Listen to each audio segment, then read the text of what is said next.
Hello प्यारे बच्चों, आज हम आपको बताएंगे जीएम जो फल होते हैं और अनाज भी होते हैं और सब्जियां भी होती हैं, उनके बारे में हम आपको बताएंगे कि जीएम सब्जियां या अनाज या फल ये क्या होते हैं।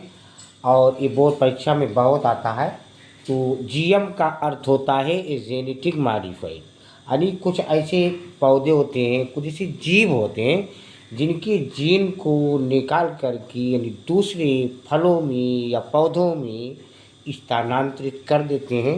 उसको जेनेटिक मॉडिफाइड कहते हैं। तो उसमें कुछ फल भी आते हैं और कुछ अनाज भी आते हैं, मतलब और सब्जियां भी आती हैं। तो जो सब्जियां हैं यानी उसको हम जीएम बोलते हैं। जीएम सब्जियां और जीएम अनाज और जीएम फसलें। तो जीएम सब्जियों में हमारा जैसे बैगन है।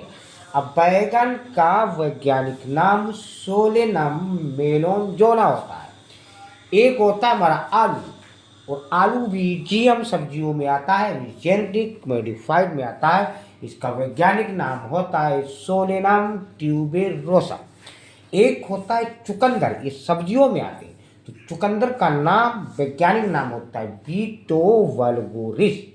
एक आता है फूल गोभी, यानी फूल गोभी जिसको खाते हैं, उसका नाम होता है वैज्ञानिक नाम ब्रेस्का ओलेरोसिया, यानी ब्रेस्का ओलेरेसिया।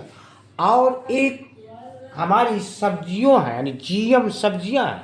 अब जी हमारी जेनेटिक जो मॉडिफाइड अब अनाज होती है, जैसे अनाज गेहूँ है, चावल है, मक्का है। अब इसमें गेहूँ, अब गेहूँ का वैज्ञानिक नाम होता है टिस्टिकम स्टाइवा, टिस्टिकम स्टाइवा। और एक चावल, यानी चावल भी अनाजों में आता है।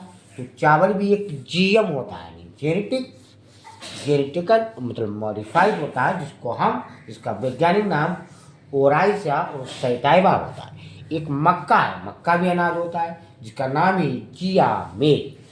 अब ये हमारे सब्जियों में हो गए, और ये जो धान गेहूँ ये हमारे अनाज में हो गए। अब कुछ फल आते हैं, जैसे खरबूजा होता है। अब खरबूजा यानी जीएम फल कौन से? तो जीएम फल हमारा खरबूजा है, जिसका वैज्ञानिक नाम क्यू मिस मेलो होता है। एक केला होता है, जिसका हम वैज्ञानिक नाम मूसा एक्यूमेटा होता है। एक अंगूर होता है, अंगूर का नाम वाइटिस विनफेरा होता है, वैज्ञानिक नाम इसका वाइटिस विनफेरा है। और ये हमारे जीएम फल अनाज है। अब जीएम मतलब जो जीएम फल और अनाज और सब्जियां होती हैं, तो इसका उद्देश्य ये भी है कि अधिक से अधिक फल और अनाज और सब्जियों का उत्पादन अधिक से अधिक हो।